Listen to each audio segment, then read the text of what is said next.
Hello guys, in this video i-share ko sa inyo ang isa sa mga natutunan ko sa aking mga mentor na mayayaman. Noong kasing nagsisimula pa lang ako sa aking spiritual journey, meron akong mga natutunan na sekreto kung paano ba talaga yumaman. So sa video ito i-share ko sa inyo ang mga habit ng mga mayayaman.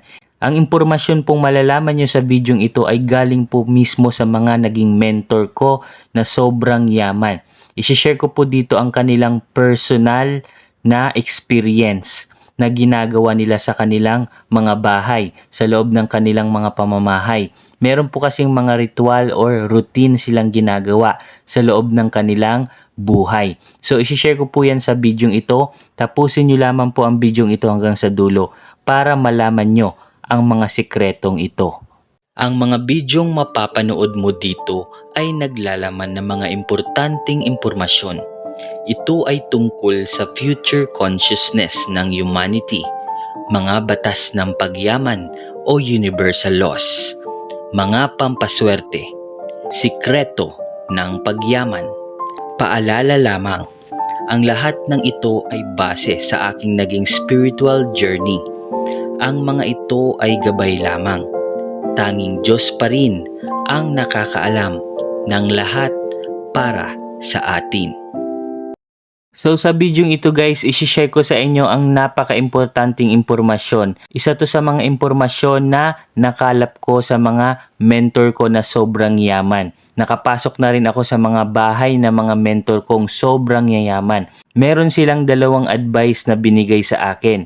Kung gusto mo daw maging mayaman, kung gusto mong maka-attract ng maraming yaman or blessings na paparating sa iyo, dapat lagi mong ina-apply sa sarili mo ang dalawang impormasyon na ito. So ano nga ba ang napakahalagang impormasyon na ito? So dalawang impormasyon lang guys ang kailangan nyong malaman at kailangan nyong gawin para maka-attract kayo ng maraming blessings sa inyong bahay. So ang number one dyan guys is always keep your house clean. Yes guys, always keep your house clean. Isa po to sa mga advice sa akin ng aking mga spiritual masters at mga mentor ko na rin pagdating sa pagnenegosyo. Isa po to sa mga advice nila sa akin. Sabi niya sa akin, kung gusto mong yumaman, kung gusto mong maka-attract ng maraming blessings na papunta sa iyo, kung gusto mong maka-attract ng maraming pera, dapat laging malinis ang iyong bahay. So, always keep your house clean. Bakit nga ba? Kasi kapag malinis ang iyong bahay, nag-a-attract ito ng maraming blessings. Kapag malinis ang bahay, walang nakaharang or walang anumang blockages sa iyong bahay. Kasi pag laging madumi ang iyong bahay, nagkukos ito ng blockages. Ang blockages, isa po yan harang sa mga blessings na papasok sa ating mga bahay. At isa pa po sa pinaka-importante na dapat niyong malaman, na nalaman ko at inadvise sa akin ng aking mentor, bukod sa paglilinis ng bahay or bukod sa pag-maintain na malinis na bahay, is wag nating kalimutan na linisin ang ating bahay sa pamamagitan ng aura cleansing. Pag sinabing aura cleansing, meron po kasing sariling aura o aura ang ating pamamahay. So paano nga ba malilinis ito? Meron po kasing energy na nakapalibot sa ating pamamahay. Kapag ang energy ng ating bahay is madumi at may mga negative energy sa paligid, nagsisilbi po itong harang sa ating pagyaman.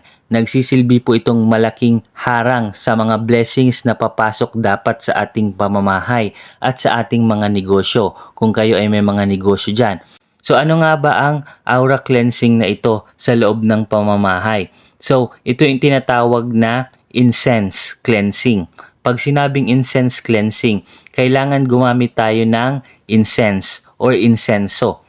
So ano nga ba ang incense na ito? Pwede kayong mag-search sa Google kung ano ang incense. Ito po yung nakikita natin sa mga pelikula or sa mga movie na mga Chinese na movie na gumagamit sila ng mga incense stick.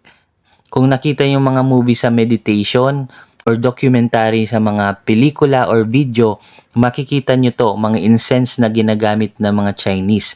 Pero ang incense na to ay kakaiba.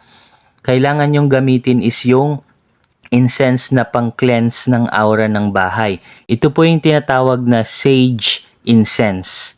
Base po sa pag-aaral, ang sage ay ginagamit bilang pang-cleansing ng mga negative energy sa ating pamamahay at sa ating katawan. Ginagamit po ito ng mga sinaunang tao noong unang panahon sa North America. Mga ethnic group po ito sa North America na ginagamit nilang pang-cleanse. At hanggang ngayon po sa modernong panahon, ginagamit pa rin nila ito bilang ritual sa paglinis ng mga pamamahay nila sa Amerika. At ngayon, ginagamit na rin po ito ngayon sa modernong panahon. Meron na pong technology ngayon at pinaliit na yung mga sage na ito at ginawang nanotechnology at nilagay po ito sa incense stick. Ang sage po kasi na ito is isa po siyang dahon na matatagpuan lamang sa Amerika. Pero dahil po sa nanotechnology, giniling po nila ang sage na ito at ginawa nilang incense stick. So, pwede po kayo maka-order nito sa online. Kahit po sa Lazada and sa Shopee, makakakita po kayo nito. I-search nyo lamang yung incense stick na may nakalagay na sage. Or i-search nyo lamang yung pangalan na sage incense stick. Malaking tulong na po ito guys para i-cleanse ang energy or ang anumang negative energy sa loob ng inyong pamamahay. Kasi guys, isa po ito sa mga pinakasekreto talaga ng mga mayayaman. Na-advise nila ito guys sa akin. Hindi po natin ito alam. Hindi po ito naituro sa atin sa school and sa kahit anong society dito sa Pilipinas. So napakahalaga po ng impormasyon na ito na malalaman nyo sa bidyong ito. Gawin nyo na ito guys, kasi lagi nyong tatandaan guys, ang blessings dumarating yan kapag malinis ang aura ng inyong bahay. Ang blessings biglang papasok sa inyong bahay kapag may positive energy. Kasi pag mataas ang frequency ng bahay nyo, kapag mataas ang energy ng bahay nyo, kusang papasok ang blessings. Aalign yung blessings sa frequency ng bahay nyo. Yan guys ang ultimate secret ng mga mayayaman. So bukod sa paglilinis lang ng ating bahay, kailangan nyo ring linisin ang aura ng loob ng inyong pamamahay. Kasi may mga negative aura na nakakalat sa ating bahay. San ba nanggagaling ang mga negative energy na ito? Hindi natin maiwasan na merong nag-aaway-away sa loob ng ating pamamahay. So nanggaling po yan sa emosyon. So, ang mga negative energy na ito guys, galing ito sa emotion ng mga taong nakatira sa loob ng bahay na yon. So, kinakailangan i-cleanse natin yan. Lalo na kapag may mga bisitang pumapasok sa ating pamamahay. Hindi natin alam na may negative palang dala-dala ang mga bisita nating ito. So, kailangan nating i-cleanse lagi ang ating mga pamamahay sa pamamagitan ng incense stick na kung tawagin ay sage. At ang pangalawa guys na dapat nyong malaman, isa po to sa mga advice ng aking mga mentor at isa po to sa mga sekreto nila kung bakit sila lalong yumayaman. Eto na guys, number 2, always keep your house in good essence. Kung mapapansin nyo guys kapag pumasok kayo sa bahay ng mga mayayaman, meron kayong maaamoy na napakabangong essence sa loob ng kanilang pamamahay. Mapapansin nyo yan guys kapag may mga kaibigan kayong sobrang yaman. Talagang mapapansin nyo na laging mabango ang loob ng kanilang pamamahay. At kung may mapapansin kayo guys sa loob ng kanilang pamamahay, meron silang sinisinding kandila na mabango. So kailangan nating gawin ito. Ano nga ba ang kandila na ito? Ito yung may mga aromatic essence na pabango na kandila. Isa ito guys sa sikreto ng mga mayayaman. So ipapakita ko sa inyo dito guys ang example ng sinasabi ko. So parang ganito guys. So kailangan yung bumili nito guys kasi malaking tulong ito para magkaroon ng bango ang inyong pamamahay. So mabango po ang kandilang ito guys. Meron po siyang binubugang aromatic essence. Merong lavender, merong lemon, merong orange, iba-iba po ang amoy nila. So yung nabili ko po is lavender po yung essence niya or yung amoy niya. So lagi ko po itong ginagawa every night kapag ako ay nagme-meditate. So after ko pong i-cleanse ang aking bahay ng sage, ito po yung isusunod ko. Magsisindi po ako ng candle na may aromatic essence or bango at kumakalat na po ang bango nito sa buong bahay namin. At pwede nyo rin itong ilagay sa inyong sacred place. Halimbawa, meron kayong sacred place na kwarto, pwede nyo din isindi ito. Napakabango niya guys. So isa po to sa mga advice sa akin ng aking mga mentor na sobrang yaman. Talagang saksakan siya ng yaman at nakapasok po talaga ako sa bahay niya. Ayaw niya lang po kasing magpa-mention ng name niya pero isa po to sa mga advice niya sa akin na hindi ko po makakalimutan. So, yun nga yung advice niya sa akin. Always keep your house clean. Number 2, always keep your house in good essence. At isa pa sa mga na-reveal niya kung bakit kailangan dapat mabango ang loob ng ating pamamahay sa kadahilanan na kapag laging mabango ang loob ng inyong bahay, magkakaroon ka lagi ng good mood. Totoo ito guys, kapag laging mabango ang iyong bahay, magkakaroon ka lagi ng good mood. Lagi kang masaya at hindi ka irritable. Try nyo guys i-experiment. Try nyong bumili nito. Maraming nabibili nito sa Lazada, sa Shopee at kahit sa mga department store sa SM, makakabili kayo nito. Try nyo lang i-follow ito guys. Try nyo lang sundin ang dalawang powerful na information na ito na advice sa akin ng mga mentor ko. Talagang very powerful guys. Magugulat kayo. Mabibigla kayo sa resulta. Lalong-lalo na itong number 2 guys. Talagang gaganda ang mood mo. Hindi ka na magiging irritable. Gawin nyo ito guys for 1 week or kahit 2 to 3 days lang meron ka nang mapapansin na pagbabago sa sarili mo. Kasi isa pala to sa mga sikreto nila kung bakit sila laging good mood. Alam nyo ba kung bakit laging good mood ang mga mayayaman? Dahil laging mabango ang loob ng kanilang kwarto. Laging mabango ang loob ng kanilang pamamahay. At isa ito sa hindi ko makakalimutan na advice ng aking mentor. Kapag laging mabango ang iyong bahay, lagi kang good mood. At kapag good mood ka, laging may pumapasok na mga ideas sa loob ng isip mo. Mga good ideas. Laging may papasok na mga blessings sa loob ng bahay nyo. At laging may papasok na mga blessings or wisdom sa loob ng isipan mo. Hindi ko po makakalimutan ang mga advice na yan sa akin ng mga mentor ko. So isa po to sa mga lifestyle nila kung bakit sila lalong yumayaman. So sana may natutunan kayo guys sa video ito. I hope nakatulong ako sa inyo at magkita-kita ulit tayo sa ating mga susunod na video at marami pa akong isi-share sa inyo na mga mahalagang impormasyon gaya nito para makatulong sa pang-araw-araw na pamumuhay nyo at para makatulong sa mga goal nyo at sa pagyaman nyo. Hanggang dito na lamang guys at magkita-kita ulit tayo sa ating mga susunod na video. Maraming salamat. Hello guys, sa bidyong to isi-share ko po sa inyo yung dalawang very powerful na gemstone crystals in the world. Maraming pampaswerte na po ba kayong ginamit sa inyong mga negosyo or sa inyong mga trabaho or anumang career? Pero parang hindi po siya ume-effect para sa inyo. Meron po kasing specific na crystals na nagtatanggal po ng kamalasan. At hanggat hindi po natatanggal yung malas energy sa inyong katawan, hindi po e-effect ang kahit anong pampaswerte na gagamitin po ninyo. And after a long research, finally na-discover ko na po yung very powerful at nag-iisang crystals. Very rare po ang crystals na ito na na-discover ko pa po sa bansang Brazil. So eto nga po guys yung crystals na dark gray crystals na galing pa po guys sa bansang Brazil. So eto po siya guys, napakaliit niya lamang po. So maliit lamang po siya guys. But very powerful po talaga ito guys kapag ginamit nyo po siya. So nilalagay po ito guys sa wallet. Pero mas magiging effective po ito guys kapag meron po siyang kasama. Karamihan po kasi guys sa mga crystals na binibili po natin, hindi po siya masyadong nagiging effective para sa atin kasi kailangan po kasing meron po siyang katandem or kapartner na crystals. Yes guys, dapat meron pong kapartner na crystals ang mga pampaswerte pong ginagamit po ninyo. Especially sa wallet po guys, dapat dalawa po sila laging crystals. At eto po guys yung dalawang crystals na magkatandem. na pampaswerte po sa ating mga wallet.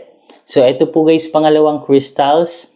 Ito po guys yung tinatawag na golden yellow crystals na nagmula naman po guys sa bansang South Africa.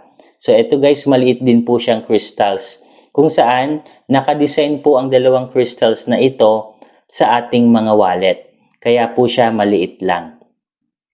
So kailangan po guys magkasama lamang po palagi ang dalawang crystals na ito. Kasi mas tatalab po siya kapag magkasama po sila. At ang dalawang crystals pong ito guys, ito lamang po yung crystal sa buong mundo na nagsiself-charge at nagsiself-healing. Compare po guys sa ibang crystals na need pa po siyang i-cleanse sa asin na may tubig. Ito po guys, nagsiself-cleansing na po siya. Kaya no need na po siyang i-cleanse.